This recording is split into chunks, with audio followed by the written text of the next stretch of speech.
नमस्कार, हमारी इस खास पेशकश में आपका स्वागत है। मैं हूं आपके साथ रोशन मिश्रा। आज हम आपके सामने एक मां का दर्द लेकर आए हैं। ये वो दर्द है जो हिंदुस्तान की कई माओं का दर्द होगा। एक ऐसा दर्द जो देश की व्यवस्था पर सवाल उठाता है, जो देश की सर्वोच्च आदर्शों की वाली संस्था को कटघरे में खड़ा करता है। एक मां जो 22 सालों से संघर्ष कर रही है, सिर्फ इतना जानने के लिए कि उसके सैनिक बेटे की मौत कैसे हुई। झूठ बोलते थे, पैसे के लिए नहीं।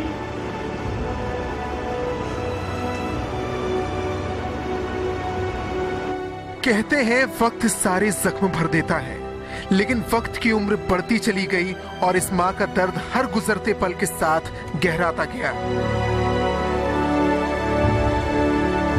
22 साल हो चुके हैं अमर को मरे हुए।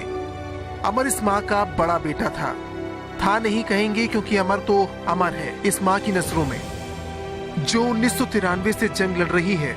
इतना जान लेने की हसरत लिए कि उसके जिगर का टुकड़ा मरा कैसे। अमर अशोक पालखे भारतीय जल सेना का एक जवान था, और उस रोज जब नेवी के लोग इस मां को बताने आए कि उनका बेटा रहा नहीं और वॉर ऑपरेशन के दौरान उसकी मौत हो गई, तो इस मां ने अपनी आंखों को पत्थर कर लिया था। दिल में गर्व भर लिया था कि बेटा शहीद हुआ है देश के लिए, लेकिन जल्द ही वो गर्व चूर हो गया। अपने ही देश की सेना पर जो अभिमान था वो दुख और नाराजगी में तब्दील हो गया। बेटा जा चुका था, लेकिन कोई बताने वाला नहीं था कि वो मरा कैसे, क्यों मर गया अमर। लेफ्टिनेंट रावत वो ऑपरेशन इंचार्ज था। 24 सितंबर को हमको विशाखापट्टनम में जब बुलाया, तब हमको मिलने को आया। 21 सितंबर को अमर की डेथ हो गई। 22 सितंबर को अमर मिसिंग ऐसा हमको टेलीग्राम आया। 23 सितंबर को हमको लेने के लिए नेवी के 4 आदमी आए।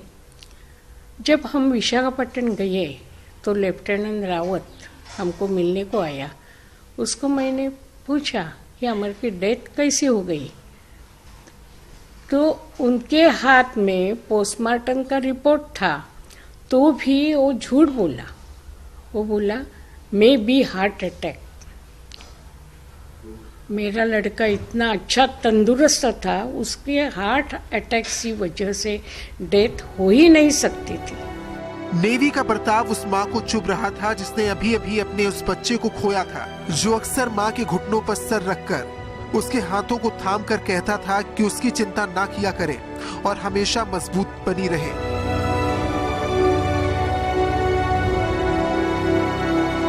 मुंबई के डोंबिवली में रहने वाले पालघे परिवार के लिए इससे बड़ा झटका नहीं हो सकता था। अनुराधा पालघे और अशोक पालघे के बड़े बेटे अमर पालघे ने बचपन से ही एक तैराक बनने का सपना देख नेवी जाने की तैयारी की, और उसके सपने अब पूरे हो रहे थे, और वो नेवी की ईस्टर्न कमांड में सीमैन 1 क्लियरेंस डाइवर नंबर 3 बन चुका था। वो जब ही 10वीं हुआ तभी से वो बोल रहा था कि मैं मम्मी को और डैडी को भी बोल रहा था कि मैं इंडियन नेवी में नहीं जाऊंगा ऐसा। और उसकी वजह से उसका खेल कूद में भी बहुत अच्छा परिवर्तन सबको हमको महसूस कर रहे थे हम। जैसे कबड्डी में अच्छा खेलता था, क्रिकेट में तो एकदम नामचीन था। उसके बाद में तैरने के लिए भी मछली भी कम पड़ जाए, इतना अच्छा तेज में तैरता था वो। ईस्टर्न कमांड में अमर सबसे अच्छा डाइवर था, लेकिन 21 सितंबर 1993 को कुछ ऐसा हुआ कि जिस समंदर से वो मोहब्बत करता था उसी में उसकी लाश मिली। ये हादसा एक वॉर ऑपरेशन के दौरान हुआ था, और जब मौत की वजह साफ नहीं थी तो परिवार को नेवी के इरादों पर शक था। बॉडी फिशरमैन को कैसे मिली, इसलिए मेरे भाई ने वाइस एडमिरल को पूछा कि अमर की बॉडी फिशर, आप इतने लोग थे तो भी फिशरमैन ने क्यों निकला। तो वाइस एडमिरल भी झूठा बोला। वो बोला हाई टाइटी, हाई करंट्स थे। मेरा भाई एक लॉन्ग डिस्टेंस स्विमर है, वो 7 समुंदर को पहचानता है। वो बोला काकीनाडा यानी उधर तो हाई सी नहीं है, वो खाड़ी है, इधर हाई करंट्स कैसे हो गए। और षष्ठी को सुबह 6:30 बजे समा होती है, यानी समुद्र का पानी एकदम संत होता है।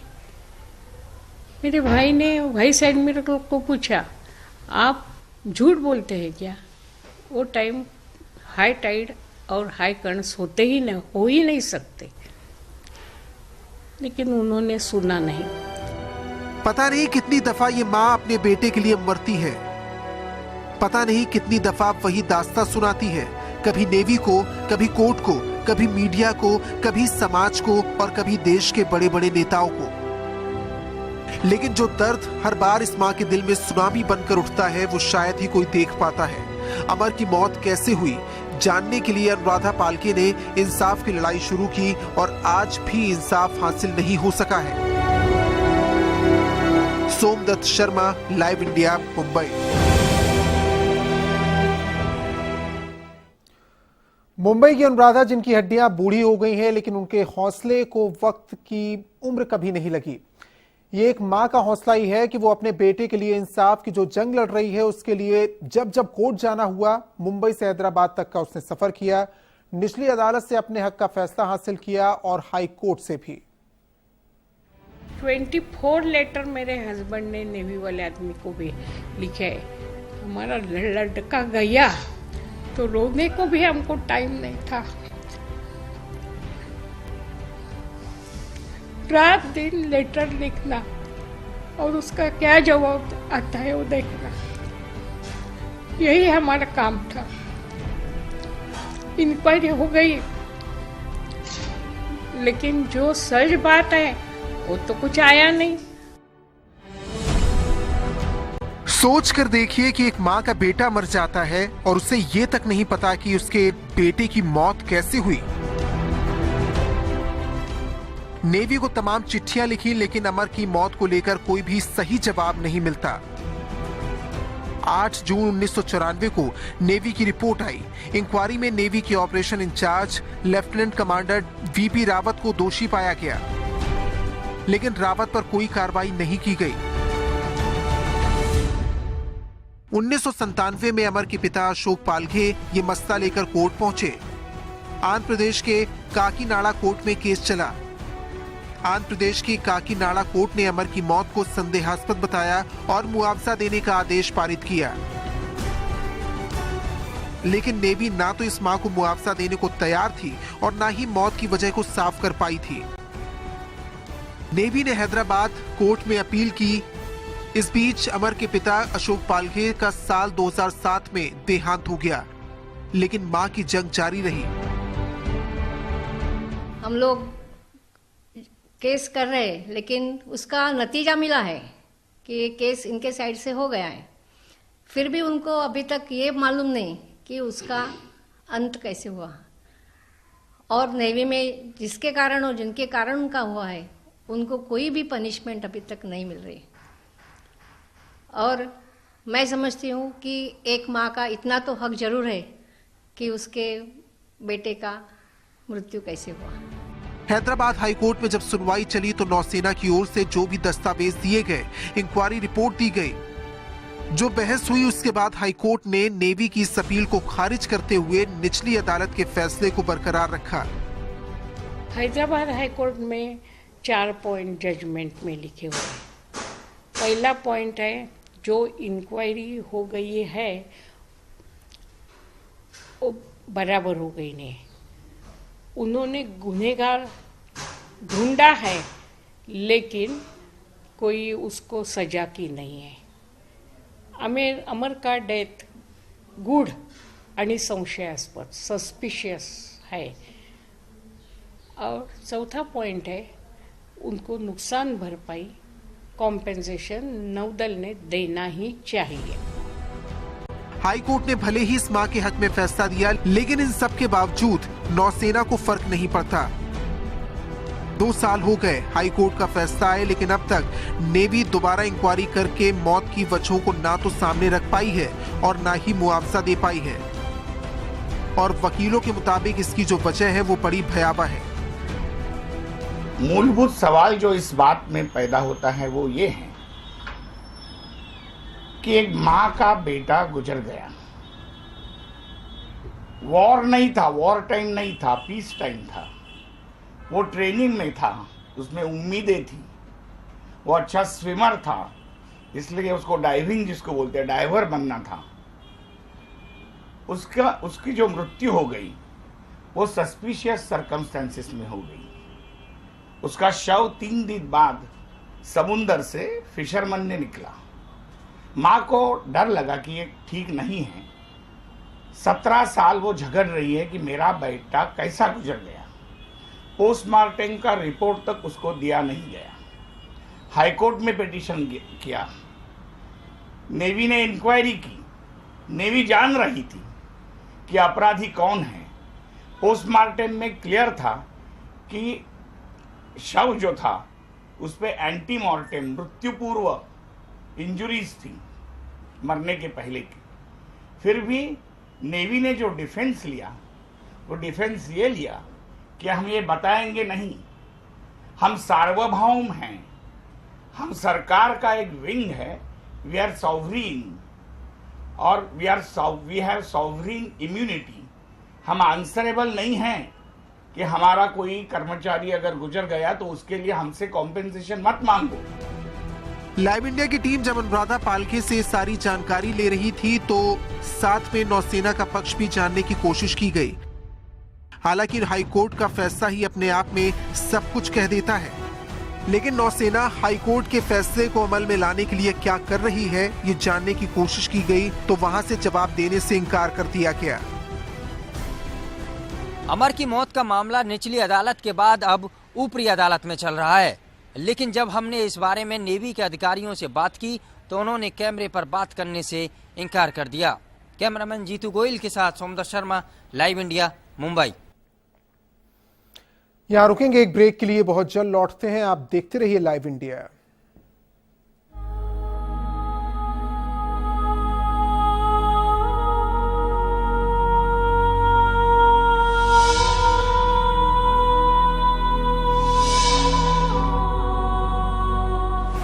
लाइव इंडिया देश में आज दादरी हिंसा पर, गुलाम अली के विरोध पर प्रधानमंत्री ने तोड़ी चुप्पी, विरोधियों ने मचाया शोर, मोदी ने तोड़ी चुप्पी, सियासत में मचा शोर। रात 10 बजे।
इंसाफ के लिए कितना इंतजार करना होगा? क्या 22 साल का इंतजार एक लंबा वक्त नहीं है? एक मां अपनी अधेड़ उम्र में इंसाफ की जंग शुरू करती और अब बूढ़ी हो चुकी है, लेकिन सिस्टम को इन सब से फर्क नहीं पड़ता। अमर आज भी अपनी मां के जरिए न्याय का इंतजार कर रहा है।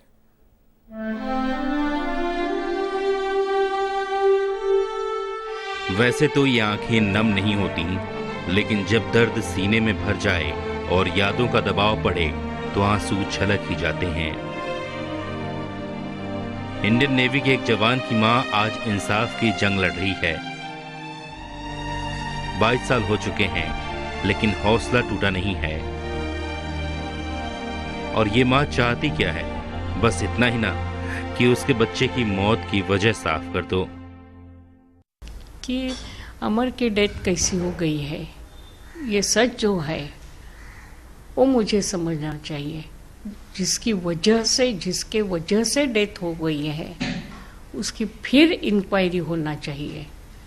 और आज मेरा लड़का गया है, लेकिन ऐसा नेवी में होना ये हमारे देश के लिए अच्छा नहीं है। 69 साल की अनुराधा को याद आता है कि अमर कहता था कि नौसेना में जो बाहर दिखता है वैसा अंदर है नहीं, लोग अच्छे नहीं हैं। ऐसा भी माना जा रहा है कि ये एक रेसियल एक्ट था। अमर अपनी मां से कहा करता था कि उसका कमांडिंग ऑफिसर रावत उसे कोसता था कि तुम मराठी लोग कहां नेवी में आ जाते हो, और ये डर मां को सपने में भी सताता था। जो दिन अमर गया वो दिन सुबह मेरे सपने में आया था और वो बोला था मुझे कि माँ मुझे नेवी के लोग मारते हैं, लेकिन ये सपना था, कौन विश्वास रखेगा मेरे पर, इसलिए मैं बोली नहीं। जबकि अमर के दोस्त बताते हैं कि वो स्वभाव से बहुत हंसमुख था। सबके साथ में मिलजुल के हंसी मजाक में दिन काटता रहा है। वो जब भी हम क्रिकेट समझो कबड्डी क्रिकेट और मैदानी खेल में जब भी वो मैदान के ऊपर आता था तो उसको ऐसा कोई टेंशन नहीं था कि अपना प्रतिस्पर्धी में अपन खेलने वाला है। सबके साथ हंसी मजाक और मिलजुल के खेलता था। नौसेना की रिपोर्ट पर कोर्ट ने इसलिए भी शक जताया क्योंकि 2 रिपोर्ट्स में 2 तरह की बातें कही गईं। पोस्टमार्टम रिपोर्ट में मौत से पहले अमर के शरीर पर 2 गहरे जख्मों के निशान का जिक्र है और इसे हादसा करार नहीं दिया जा सकता था, लिहाजा कोर्ट ने इसे रहस्यमय कहा। फिर भी नेवी की ओर से जब कुछ नहीं हो रहा तो मां ने कई नेताओं को चिट्ठियां भी लिखी। पहले तो शरद पवार को लिखे हैं, प्राइम मिनिस्टर को लिखे हैं, अभी नरेंद्र मोदी को लिखा है, मनोहर पर्रिकर को लिखा है, जॉर्ज फर्नांडिस, शरद पवार उस संरक्षण डिफेंस मिनिस्टर थे ना, इसलिए उनको जाकर मिले हैं दिल्ली में। लेकिन किसी ने भी कोर्ट में क्या केस चालू है ना तो हम कुछ नहीं कर सकते, ऐसे ही बोले हैं। प्रतिभा पाटिल राष्ट्रपति, उनको भी मैंने चिट्ठी लिखी है। वो कौन, अन्ना हजारे, कुछ नहीं। अब इस माँ के लिए यही जिंदगी है। बेटे की मौत का हिसाब नहीं चाहिए, बस नौसेना से इतनी सी गुजारिश है कि वो अमर की मौत की असल वजह को सामने ले आए, और जब तक ऐसा नहीं होता ये हौसला टूटने वाला नहीं है। हैदराबाद हाई कोर्ट ने नेवी को बोले थे कॉम्पेंसेशन दे दो और केस पीछे ले लो। केस पीछे लिया नहीं, उनको लगा क्या कि बहुत टाइम हम आएंगे नहीं, वो बूढ़ी है थक जाएगी और कुछ होएगा नहीं। लेकिन मैं तो पूरा लड़ने का मेरा इरादा है, जितना टाइम लगेगा उतना टाइम मैं लड़ेगी। मेरे बच्चे लड़का तो गया है, लेकिन उसको न्याय मिलना चाहिए। अब सवाल सिर्फ नौसेना पर नहीं है बल्कि पूरे सिस्टम पर है, जिससे ये माँ सवाल कर रही है, अपने मरे हुए बच्चे के लिए इंसाफ मांग रही है। क्या ये सिस्टम इस माँ को इंसाफ दे सकेगा? उम्र 69 साल और इंसाफ की लड़ाई 22 साल लंबी। ये कहानी उस माँ की है जो माँ पिछले 22 सालों से अपने बेटे की मौत की वजह नेवी से पूछ रही है, लेकिन नेवी है कि ये बताने को तैयार ही नहीं कि आखिरकार इस माँ के बेटे की मौत कैसे हुई। कैमरामैन जीतू गोयल के साथ Somdatt Sharma, live India, Mumbai.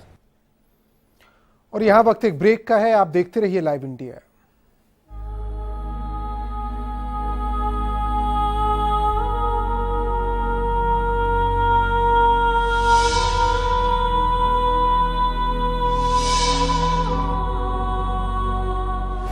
Live India देश में आज दादरी हिंसा पर, गुलाम अली के विरोध पर प्रधानमंत्री ने तोड़ी चुप्पी, विरोधियों ने मचाया शोर, मोदी ने तोड़ी चुप्पी, सियासत में मचा शोर।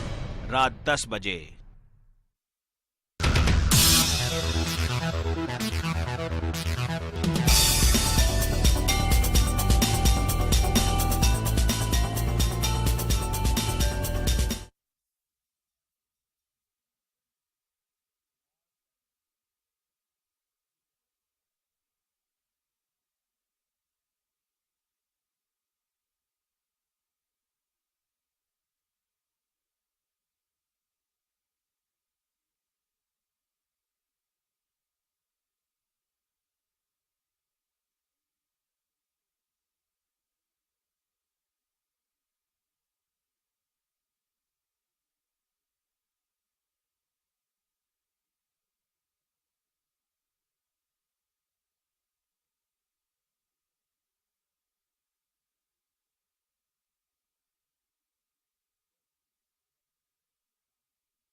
सवाल यह भी है कि जब भारत की सर्वोच्च आदर्शों वाली संस्था में इस तरह का हाल होगा तो कैसे कोई अपने बच्चों को देश सेवा के लिए भेज पाएगा।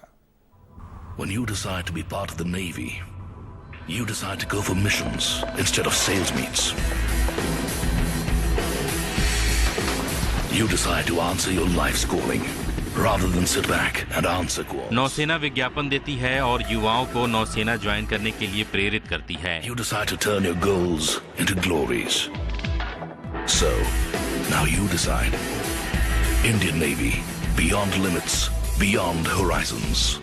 लेकिन जब अमर अशोक पाल्थे जैसे नौजवान इस तरह से रहस्यमयी हालात में मर जाएं और नौसेना उसकी जवाबदेही भी ना ले, तो जाहिर है कि नौसेना की पूरी व्यवस्था सवालों के घेरे में आती है। भ्रष्टाचारी ऑफिसर जब होते हैं तो कैसे जाएंगे लड़के नेवी में। नेवी में तो जाना जरूरत है, लेकिन ऐसा बुरा काम करने वाले आदमी को छिपा के रखेंगे तो कोई भी माँ अपने लड़के को नेवी को नहीं भेजेंगी। कोई माँ कैसे भेजेगी। एक माँ भारत माँ के लिए अपने बेटे की जान को न्यौछावर कर देने के लिए तैयार है। वो तैयार है कि उसका बेटा देश के लिए शहीद हो जाए, लेकिन जहाँ दुश्मन नहीं दोस्त ही जान ले लेते हों, वहाँ देश का कोई भी परिवार अपने बच्चे को क्यों भेजेगा। जब नेवी बुलाती है जवानों को देश की रक्षा के लिए, तो उस जवानों को, उसके पालकों को ये तो एक गारंटी चाहिए कि navy will not be unfair to them. उनका जीवन विल बी प्रोटेक्टेड। इतनी तो गारंटी नेवी ने देनी चाहिए। ये सवाल है। ये नेवी की जिम्मेदारी है, ये नेवी ने जिम्मेदारी इस बात में निभाई है या नहीं, ये सवाल पैदा होता है। अब ये माँ अपने बेटे अमर को अपने घर में महसूस करती है। घर का नाम अमर रख दिया है और 22 साल से अपने ही जख्मों को अपने ही हाथों से इसलिए कुरेदती रहती है ताकि वो दर्द जिंदा रहे, ताकि इंसाफ की ये जंग जिंदा रहे। Somdutt Sharma, live India, Delhi. और इसी के साथ इस बुलेटिन में अभी इतना ही। आप देखते रहिए लाइव इंडिया, खबरें लगातार जारी हैं।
Why are you smiling? What's so funny? Later, why are you smiling? Why did this person ask her? What did you say to him? Anything?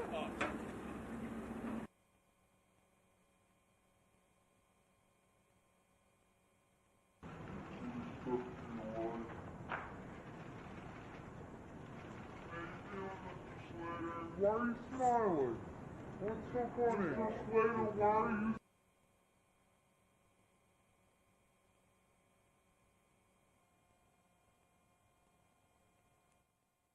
has a house in New York City in Rockaway. The Port Authority police detectives asked our officers to help them respond. In the 100th precinct, they went, they talked to the individual. He came out. He's now in custody of the police.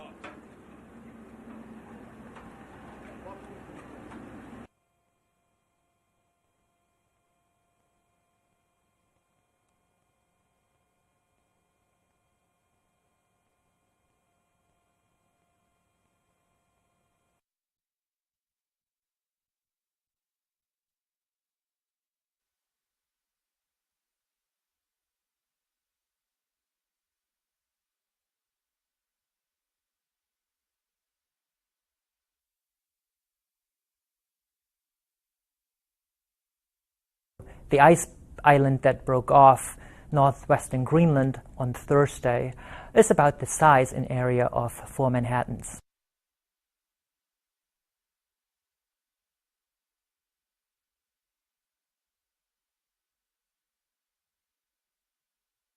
I certainly didn't expect it. I don't think the scientists expected it. I think none of us were absolutely shocked when we heard that it broke off, but the size was definitely something that stopped us in our tracks.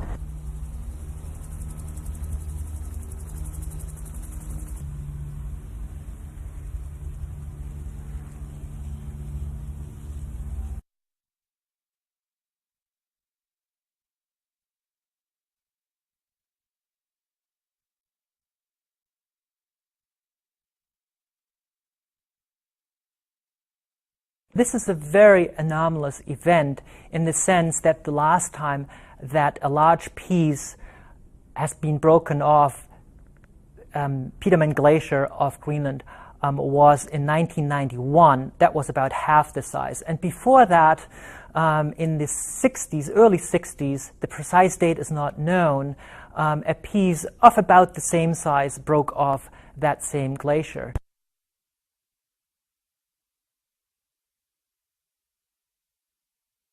Well, the significance of Petermann Glacier and other outlet glaciers like it in Greenland is that they transport ice from the Greenland ice sheet out into sea. And when they start to disintegrate and pieces break off, they start to move faster, and they drain even more ice faster from the Greenland ice sheet into the sea. And that's what produces sea level rise.